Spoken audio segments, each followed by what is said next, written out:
Getting Brexit done is now the irrefutable, irresistible, unarguable decision of the British people. All right, so there you go. Joining us now is Heritage Foundation Director Luke Coffey. And Luke, I just want to get your initial reaction to Johnson's win and what it means for Brexit moving forward. Do you believe in that it sounds like this is the populace there saying full speed ahead? It's absolutely true that this is full speed ahead. Boris Johnson ran on a very simple campaign, a three-worded campaign, which was get Brexit done.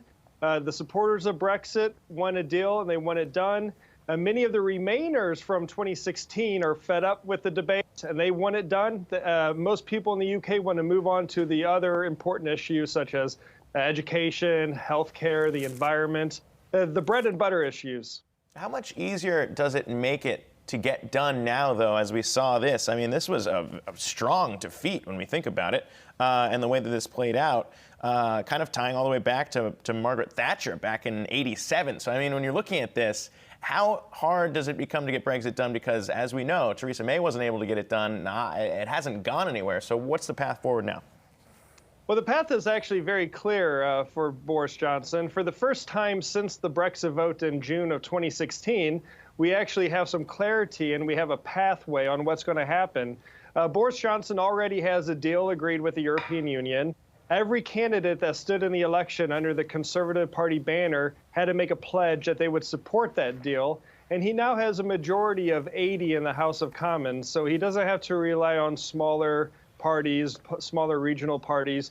So he's made a pledge that he will bring the withdrawal bill, as it's called, to the floor of the House of Commons before Christmas, and the UK will be out of the European Union by January 30th. And it looks like this will be on track. There's nothing in terms of the parliamentary arithmetic that would stop him from doing this. Luke, what do you make of the market reaction that we had to these election results? We had the British pound rallying and then now pairing some gains against the dollar and the euro. We had the FTSE 250 hitting a record high today. Do you think this is a little bit too much optimism that's now been priced into the markets, given that we still have a ways to go in terms of the bureaucracy of delivering a deal? I think the markets like the stability now. As I said, the European Union has agreed to the deal. The EU as an institution is probably breathing a sigh of relief that there's a huge majority now and not a hung parliament at the end of this election.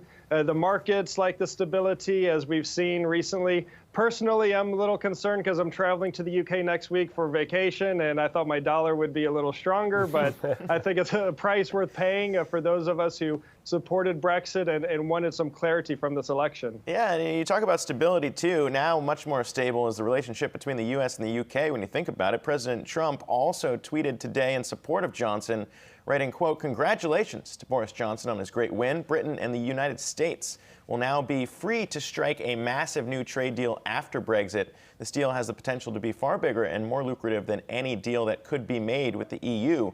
Celebrate Boris." And it comes as the U.S. is weighing 100% tariffs on more EU products, including Irish and Scotch whiskies, cognac, and Spanish olive oil, according to documents from the USTR office. So, I mean, when we think about what might happen between the U.S. and the U.K. when we approach perhaps a trade deal of our own, how does that shape up, and how is it influenced by the relationship now between President Trump and Boris Johnson?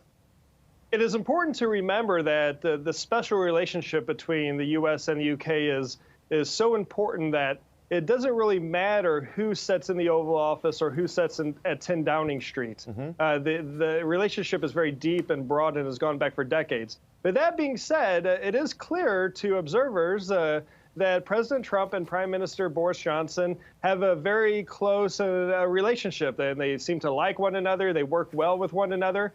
And we're talking about the world's 5th largest economy here. So there is a huge scope for the United States and the UK to come with a good free trade deal. Now, I'm a little cautious about this timeline everyone keeps throwing around by the end of 2020. The trade deals are complex, and there has been some groundwork taking place, of course, leading up to this time.